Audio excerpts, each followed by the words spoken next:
ನಮಸ್ಕಾರ. ನಾನು ಡಾಕ್ಟರ್ ಮಹೇಂದ್ರ ಅಂತ ಆದಿಚುಂಚನಗಿರಿ ಆಸ್ಪತ್ರೆಯ ಪ್ರಸೂತಿ ಮತ್ತು ಸ್ತ್ರೀರೋಗ ವಿಭಾಗದ ಮುಖ್ಯಸ್ಥನಾಗಿ ಕೆಲಸ ಮಾಡ್ತಾ ಇದ್ದೀನಿ. ಇವತ್ತು ನಾನು ಮಾತನಾಡಬೇಕು ಅಂತ ಇರೋ ವಿಷಯ, ನಮ್ಮ ಬಾಣಂತಿಯರಲ್ಲಿ ಕೆಲವು ಡೌಟ್ಗಳಿದ್ದಾವೆ. ಮತ್ತು ಬಾಣಂತಿಯರಿಗಿಂತ ಜಾಸ್ತಿ ಅವರನ್ನು ನೋಡ್ಕೋತಾ ಇರುವಂತಹ ತಾಯಿ ಆಗಲಿ ಅಥವಾ ಅವರ ಅತ್ತೆ ಆಗಲಿ ಕೆಲವು ನಮ್ಮ ಈ ಏನಂತ ಹೇಳ್ತೀವಿ ಮಿತ್ಸ್, ಅಂದರೆ ಅವರು ಒಂದೊಂದು ಆಚರಣೆಗಳನ್ನು ಅನುಸರಿಸ್ತಾ ಇರ್ತಾರೆ. ಅವು ಸೈಂಟಿಫಿಕಲಿ ಕರೆಕ್ಟಾ ಇಲ್ವಾ ಅನ್ನೋದ್ರ ವಿಚಾರದ ಬಗ್ಗೆ ಮಾತಾಡೋಣ. ಈಗ ಬಾಣಂತಿಯರಿಗೆ ನಾವು ಯೂಶಲಿ ಡಾಕ್ಟ್ರುಗಳು ಏನು ಹೇಳ್ತೀವಿ, ನೀವು ಡೆಲಿವರಿ ಆದ ತಕ್ಷಣ ಇಮಿಡಿಯೇಟಾಗಿ ಹಾಲು ಕುಡಿಸ್ಬೇಕು ಮತ್ತು ಅತಿಯಾಗಿ ಹೆಚ್ಚು ನೀರನ್ನ ಸೇವನೆ ಮಾಡಬೇಕು ಅಂತ. ನಾವು ರೌಂಡ್ಸ್ಗೆ ಹೋದಾಗೆಲ್ಲ ಪ್ರತಿ ಸಲ ಹೇಳಿರ್ತೀವಿ. ಬಟ್ ಆದರೂ ಹೆಣ್ಮಗಳು 3 ದಿವಸ 4 ದಿವಸ ಆದಮೇಲೆ ಡಾಕ್ಟ್ರೇ ನನಗೆ ತುಂಬ ಹೊಟ್ಟೆ ನೋವು ಬರ್ತಾಯಿದೆ, ನನಗೆ ಅಕಸ್ ಮಾಡೋಕ್ಕಾಗ್ತಾ ಇಲ್ಲ, ನನಗೆ ತುಂಬ ಹೊಟ್ಟೆ ತುಂಬ ಜಾಸ್ತಿ ನೋವ್ತಾ ಇದೆ. ಅದನ್ನು ವಿಚಾರ ಮಾಡಿ ನೋಡಿದಾಗ 3 ಲೋಟ ನೀರು ಕೊಡ್ತಾರೆ. ಏನಕ್ಕೆ ಅಂದರೆ ಅವಳು ನೀರು ಜಾಸ್ತಿ ಆದರೆ ದಪ್ಪ ಆಗಿಬಿಡ್ತಾಳೆ ಅನ್ನೋ ಒಂದು ನಮ್ಮಲ್ಲಿ ಆಚರಣೆ ಇದೆ. ಸೊ ಅವ್ರಿಗೆ ನೀರನ್ನ ಕೊಡೋದಿಲ್ಲ. ಇದು ಇನ್ನೊಂದು ತಪ್ಪು ವಿಚಾರ. ನೀರು ಕೊಟ್ಟರೆ ಇನ್ನೊಂದು ಏನಿರ್ತಾರೆ ಅಂತಂದರೆ ಹಾಲು ತೆಳುವಾಗ್ಬಿಡುತ್ತೆ ಅನ್ನೋದೊಂದು ಅವರಲ್ಲಿ ಯಾಕೆ ಅದು ವಿಚಾರ ಬಂತೋ ಇನ್ನೊಂದು ಗೊತ್ತಿಲ್ಲ ನಮಗೆ. ಬಟ್ ಸೈಂಟಿಫಿಕಲಿ ನೀವು ನೀರು ಕುಡಿಯೋದ್ರಿಂದ ಹಾಲು ತೆಳುವೂ ಆಗಲ್ಲ ಮತ್ತು ತಾಯಿ ದಪ್ಪನೂ ಆಗಲ್ಲ. ನೀರು ಮೈ ಆಗಿಬಿಡುತ್ತೆ, ನೀರು ಮೈ ಆಗೋಗುತ್ತೆ, ಅದಕ್ಕೋಸ್ಕರ ನಾವು ನೀರು ಕೊಡಲ್ಲ ಅಂತ ನೀರು ಕೊಡಲ್ಲ. ಮತ್ತು ಇನ್ನೊಂದು ಪ್ರೆಗ್ನೆನ್ಸಿ ಅನ್ನೋದೊಂದು ನಾರ್ಮಲ್ ಪ್ರೋಸೆಸ್. ಅಂದರೆ ನಿಮ್ಮ ದೇಹದ ಹೆಣ್ಮಗಳು ಹೇಗೆ ಋತುಮತಿ ಆಗ್ತಾಳೋ ಹಾಗೆ ಪ್ರೆಗ್ನೆಂಟ್ ಆಗ್ತಾಳೆ, ಆಗಲೇ ವಯಸ್ಸಾಗುತ್ತೆ. ಅದೇ ಥರ ಇಟ್ಸ್ ಎ ನಾರ್ಮಲ್ ಸೈಕಲ್. ಅದು ಅವಳಿಗೆ ಏಜ್ ಆದಂಗೆ ಇದು ನಿಮ್ಮ ಒಂದು ಜೀವನದ ಒಂದು ಘಟ್ಟ. ಅಂದರೆ ತಾಯಿ ಆಗೋದು ಅನ್ನೋದು ಏನಂತಾರೆ, ಒಂದು ಅಂದರೆ ಎಲ್ಲರಿಗೂ ಆ ಸೌಭಾಗ್ಯ ಸಿಗಲ್ಲ ಈಗಿನ ಪರಿಸ್ಥಿತಿಲಿ. ಅಂಥ ಒಂದು ಸೌಭಾಗ್ಯನ ಪಡೆದಿರಬೇಕಾದ್ರೆ ಬಟ್ ಅದನ್ನು ನಾವು ಏನು ಮಾಡ್ತೀವಿ, ದಿನನಿತ್ಯ ಅಂದರೆ ಒಂದು ಕಾಯಿಲೆ ಥರ ಟ್ರೀಟ್ ಮಾಡ್ತೀವಿ. ಅವಳಿಗೆ ಏನೋ ಒಂದು ಕಾಯಿಲೆ ಬಂದುಬಿಟ್ಟಿದೆ, ಸೊ ಹಾಗಾಗಿ ಅವ್ರಿಗೆ ಸಪ್ರೇಟಾಗಿ ಕುಕ್ ಮಾಡೋದು, ಅಂದರೆ ಅವಳಿಗೆ ಅಡುಗೆ ಅದನ್ನು ಸಪ್ರೇಟಾಗಿ ಕೊಡೋದು, ಬೇರೆ ಪದಾರ್ಥಗಳನ್ನ ಕುಕ್ ಮಾಡೋದು, ಇದನ್ನು ತಿನ್ನಬಾರ್ದು ಇದನ್ನು ತಿನ್ನಬೇಕು ಅಂತ ನಾವು ಅವಳನ್ನ ಸಪ್ರೇಟಾಗಿ ಒಂದು ಕೋಣೆಯಲ್ಲಿ ಕೂಡಾಕಿ ಅವ್ಳನ್ನ ಮನೆಯಿಂದ ಆಚೆ ಹೋಗ್ದಂಗೆ ಇಟ್ಕೊಂಡು, ಸೊ ಈ ರೀತಿಯೆಲ್ಲ ಆಚರಣೆ ಮಾಡ್ತಾ. ಇದು ಕಾಯಿಲೆ ಅಲ್ಲ. ಏನು ಅಂತಂದರೆ ನಾವು ಏನು ತಿಂತೀವೋ ಅದೇ ಆಹಾರನ ಕೊಡಬೇಕು. ಹೇಗೆ ಪ್ರೆಗ್ನೆನ್ಸಿನಲ್ಲಿ ನಮಗೆ ರಿಕ್ವೈರ್ಮೆಂಟ್ ಆಹಾರ ಬೇಕಾಗಿತ್ತೋ ಅದೇ ಥರ ತಾಯಿ ಹಾಲು ಉಣಿಸುವ ತಾಯಿಗೆ ಹೆಚ್ಚು ಪೌಷ್ಟಿಕಾಂಶ ಬೇಕಾಗಿರುತ್ತೆ. ಅವ್ರಿಗೆ ಪ್ರೋಟೀನ್ಸ್ ಜಾಸ್ತಿ ಬೇಕಾಗಿರುತ್ತೆ, ಫ್ಯಾಟ್ ಜಾಸ್ತಿ ಬೇಕಾಗಿರುತ್ತೆ, ಮತ್ತು ನಿದ್ದೆ ಜಾಸ್ತಿ ಬೇಕಾಗಿರುತ್ತೆ. ಬಟ್ ಈಗೇನು ಮಾಡ್ತೀವಿ ನಾವು ಅಂತಂದರೆ ಅವ್ರಿಗೆ ನಾವು ಸಬ್ಬಕ್ಕಿ ಕೊಡೋದು, ಬರೀ ಸಬ್ಬಕ್ಕಿ ಉಪ್ಪಿಟ್ಟೆ 3 ಹೊತ್ತು ಕೊಡ್ತಿರ್ತೀವಿ, ಬರೀ ಬೇಳೆ ಸಾರು ಕೊಡ್ತಾ ಇರ್ತೀವಿ. ಸೊ ಅದರಲ್ಲಿ ಏನು ಪೌಷ್ಟಿಕಾಂಶನೇ ಇಲ್ಲ. ಕೆಲವು ಆಚರಣೆಗಳನ್ನ ಯಾಕೆ ಶುರು ಮಾಡಿದ್ರು ಅಂತಲೂ ಗೊತ್ತಿಲ್ಲ. ಕೆಲವರು ಹೇಗಿದೆ ಅಂತಂದರೆ ಆಚರಣೆಗಳು ತಲೆ ಬಾಚಕ್ಕೆ ಬಿಡಲ್ಲ. ಏನಕ್ಕೆ ಅಂದರೆ ಅವ್ರು ತಲೆ ಬಾಚಿದ್ರೆ ಮಗು ಹೊಟ್ಟೆ ಚಿಳ್ಳನ್ನುತ್ತೆ ಅನ್ನೋದು ಬಿಡೋದಿಲ್ಲ. ಇನ್ನು ಕೆಲವು ಆಚರಣೆಗಳೆಂದರೆ ಮೀನು ತಿನ್ನಕ್ಕೆ ಬಿಡಲ್ಲ. ಮೀನು ತಿಂದರೆ ಏನಾಗುತ್ತೆ ಅಂದರೆ ಮಗುಗೆ ಚುಚ್ಚುತ್ತೆ ಅಂತ ಬಿಡಲ್ಲ. ಮತ್ತು ಮಾಂಸ ತಿನ್ನೋಕ್ಕೂ ಬಿಡಲ್ಲ. ಅಂದರೆ ಓಕೆ, ಖಾರ ತಿಂದರೆ, ಸ್ಪೈಸಿ ಐಟಮ್ಸ್ ತಿಂದರೆ ಓಕೆ, ಡೈಜೆಷನ್ ಪ್ರಾಬ್ಲಮ್ ಆಗುತ್ತೆ, ಅಗ್ರಿ ನಾವು ಒಪ್ಕೋತೀವಿ. ಆದರೆ ಮೀನು ತಿಂದಾಗ ಆ ಮುಳ್ಳು ಚುಚ್ಚು ಹೋಗಿ ಮಗುಗೆ ಚುಚ್ಚುತ್ತೆ, ಮತ್ತು ತಲೆ ಬಾಚಿದ್ರೆ ಮಗು ಹೊಟ್ಟೆ ಚುಳ್ಳನ್ನುತ್ತೆ. ಸೊ ಮತ್ತೆ ಅವ್ರನ್ನ ಏನು ಮಾಡ್ತಾರೆ ಅಂತಂದರೆ, ಈಗ ಅವರು ಡಿಲಿವರಿ, ಈಗ ಸಪೋಸ್ ಏಪ್ರಿಲ್ ಮೇನಲ್ಲಿ ಡಿಲಿವರಿ ಆಗಿರ್ತಾರೆ, ಅವ್ರಿಗೆ ಸ್ಕಾರ್ಫ್ ಹಾಕಿ ಕಿವಿಗೆ ಹತ್ತಿ ಹಾಕಿ ಸ್ನಾನ ಮಾಡೋಕ್ಕೆ ಬಿಡ್ದಲೆ ವಾಸನೆ ಬರೋ ಲೆವೆಲ್ಗೆ ಬಿಟ್ಟಿರ್ತಾರೆ. ಏನಕ್ಕೆ ಅಂದರೆ ಅವ್ರು ಯಾವಾಗಲೂ ಅಂದರೆ ಪ್ರೆಗ್ನೆಂಟ್ ಪೇಷಂಟ್ ಅಂದರೆ ಬಾಣಂತಿಯರು ಅಂದರೆ ಸ್ಕಾರ್ಫ್ ಹಾಕಿರಬೇಕು, ಕಿವಿಗೆ ಹತ್ತಿರಬೇಕು, ಮತ್ತು ಸ್ವೆಟರ್ ಹಾಕಬೇಕು, ಸೆಕೆನಾರ ಇರಲಿ, ಎಷ್ಟು ಇದಾರ ಇರಲಿ. ಬಟ್ ಅದೆಲ್ಲ ತಪ್ಪು.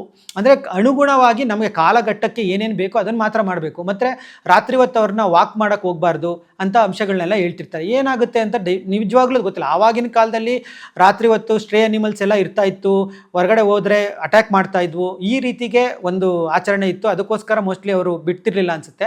ಬಟ್ ಈಗ ಲೈಟ್ಸ್ ಇರುತ್ತೆ, ನಮಗೆಲ್ಲ ಬೆಳಕು ಚೆನ್ನಾಗಿದೆ ಆಚೆ ಕಡೆ. ಸೊ ಯಾವಾಗ ಕಂಫರ್ಟಬಲ್ ಇರುತ್ತೋ, ಬಿಕಾಸ್ ಅವ್ರಿಗೂ ರಿಲ್ಯಾಕ್ಸೇಷನ್ ಬೇಕಾಗಿರುತ್ತೆ. ಒಂದು ಕೋಣೆಯಲ್ಲಿ ಕೂಡಾಕ್ಬಿಟ್ಟಿರ್ತೀವಿ ಅವ್ರನ್ನ, ಬಾಣಂತಿಯರನ್ನ.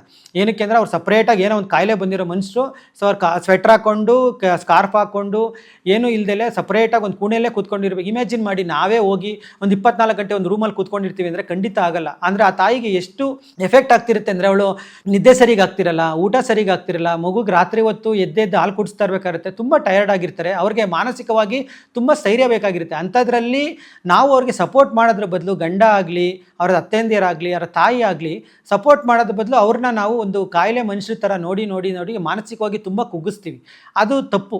ಸೊ ಅವ್ರಿಗೆ ರಿಲ್ಯಾಕ್ಸೇಷನ್ಗೆ ಟೈಮ್ ಕೊಡಬೇಕು. ಅವರು ಒಂದು ಹೆಣ್ಮಗಳಿಗೆ ಒಂದು ಮನುಷ್ಯರ ಥರ ಟ್ರೀಟ್ ಮಾಡಬೇಕು. ಮತ್ತು ಬಾಣಂತಿ ಅಂದ ತಕ್ಷಣ ಬರೀ ನಾವು ಮಗು ಕೇರ್ ಮಾಡೋದಲ್ಲ, ಬಾಣಂತಿ ಆರೈಕೆಯೂ ತುಂಬ ಇಂಪಾರ್ಟೆಂಟ್ ಇರುತ್ತೆ. ಅವ್ರಿಗೆ ಬೇಕಾಗಿರೋ ಅಂತ ಅಂದರೆ ಹಾಲು ಹೆಚ್ಚು ಉತ್ಪತ್ತಿ ಆಗುವ ಅಂಶಗಳದ್ದು ಏನೇನು ಆಹಾರ ಇರುತ್ತೆ ಅವನ್ನೆಲ್ಲ ಕೊಡಬೇಕು, ಮತ್ತು ಪ್ರೋಟೀನ್ಸ್ ಜಾಸ್ತಿ ಕೊಡಬೇಕು. ಮತ್ತು ನೀರನ್ನು ಇವೆಲ್ಲ ಮಾಡೋದ್ರಿಂದ ಏನಾಗುತ್ತೆ ಅಂದರೆ ತಾಯಿ ಅವಳು ಸದೃಢವಾಗಿರ್ತಾಳೆ, ಹಾಲು ಚೆನ್ನಾಗಿ ಬರ್ತಾ ಇದೆ ಅಂತಂದರೆ ಮಗುನೂ ಚೆನ್ನಾಗಿರುತ್ತೆ. ಅದ್ರ ಬದಲು ಅವಳು ಮಾನಸಿಕವಾಗಿ ಕುಗ್ಗಿದ್ರೆ ಮಗುಗೆ ಹಾಲು ಕುಡ್ಸೋಕ್ಕಾಗಲ್ಲ, ಮಗುನೂ ಚೆನ್ನಾಗಿ ನೋಡ್ಕೊಳಕ್ಕಾಗಲ್ಲ, ತಾಯಿನೂ ಚೆನ್ನಾಗಿ ನೋಡ್ಕೊಳಕ್ಕಾಗಲ್ಲ.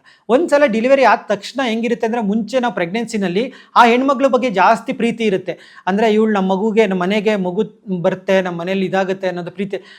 ಬೈ ದ ಮೂಮೆಂಟ್ ಅಂದರೆ ಡೆಲಿವರಿ ಆದ ತಕ್ಷಣ ನಾವೇನು ಮಾಡ್ತೀವಿ ಅಂದರೆ, ಆ ಹೆಣ್ಮಕ್ಳ ಬಗ್ಗೆ ನಾವು ಯೋಚನೆ ಮಾಡೋದೇ ಬಿಟ್ಬಿಡ್ತೀವಿ. ಎಲ್ಲರೂ ಮಗು ನೋಡ್ತಿರ್ತಾರೆ ಹೊರತು ಮಗು ಹೇಗಿದೆ, ಮಗು ಹಾಲು ಕುಡಿತಾ, ಮಗು ಊಟ ಮಾಡ್ತಾ, ಮಗು ಕಕ್ಕಸ್ ಮಾಡ್ತಾ, ಮಗು ಉಚ್ಚ ಮಾಡ್ತಾ, ಇದನ್ನು ಕೇಳ್ತಾ ಇರ್ತೀವಿ ಹೊರತು ನೀನು ಚೆನ್ನಾಗಿದ್ಯನಮ್ಮ, ನೀನು ಊಟ ಮಾಡ್ದ, ನೀನು ವಾಕ್ ಮಾಡ್ದ, ನಿನ್ನ ಆರೋಗ್ಯ ಚೆನ್ನಾಗಿ ನೋಡ್ಕೊಂಡಿದ್ಯಾ ಅಂತ ನಾವು 100ರಲ್ಲಿ ಏನೋ ಒಂದು 10ರಿಂದ 20% ಆ ರೀತಿ ವಿಚಾರ ಮಾಡೋದಿಲ್ಲ.